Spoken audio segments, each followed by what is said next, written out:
Bonjour à tous. Faut avouer, à moitié pardonner, dit la sagesse populaire. Est-ce donc le pardon ou l'indulgence que Nicolas Sarkozy cherche à obtenir en sortant La France pour la vie, un livre dans lequel l'ancien président dresse, selon Le Figaro, le bilan sans complaisance de son quinquennat.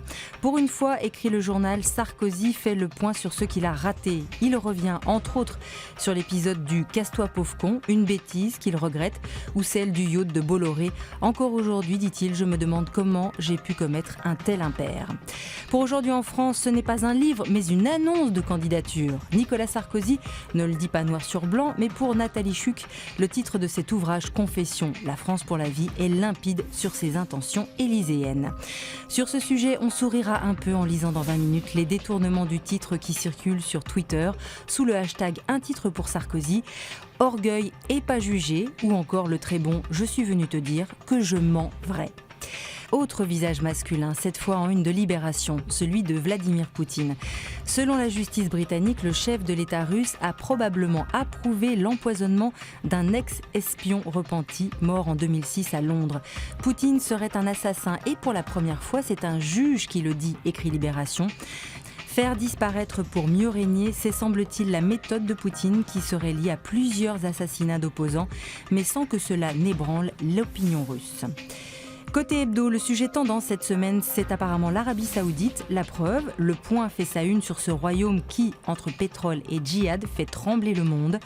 De son côté, l'Obs revient sur l'amitié encombrante qui lie désormais la France et la dynastie saoudienne.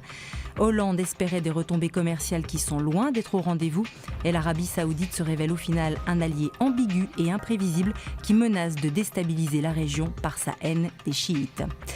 Retour en France avec un cauchemar partagé par de nombreux Français, les embouteillages. C'est de pire en pire, titre aujourd'hui en France. Les kilomètres de bouchons ont presque augmenté de 10% entre 2014 et 2015 en Île-de-France et en région. À ce rythme, les embouteillages coûteront 22 milliards d'euros en 2030. Que d'argent et de temps perdu, écrit le quotidien. Le temps, justement, l'Express se demande comment le maîtriser. Car dans notre monde ultra connecté, tout s'accélère, nos agendas sont saturés et trouver son rythme devient une question de survie. Comment faire pour ne pas imploser ?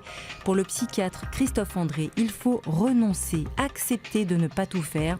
On déteste ça car c'est une limitation à notre sentiment de toute puissance, ajoute-t-il. Abandonner la toute-puissance, choisir l'irrévérence et l'élégance. C'est ce qu'a fait Edmond Charleroux toute sa vie. L'humanité rend hommage à la romancière qui s'est éteinte à l'âge de 95 ans. Une grande dame indocile, née pour être de droite et qui est restée solidement à gauche. Le journal rappelle qu'elle fut renvoyée du magazine Vogue pour avoir osé mettre en couverture un mannequin noir, mais aussi parce que ses relations communistes inquiétaient l'éditeur américain. Son visage n'était pas forcément connu du grand public et des plus jeunes, peu importe, avec une intelligence et un sourire comme celui-là, le monde semble plus lumineux. Belle journée.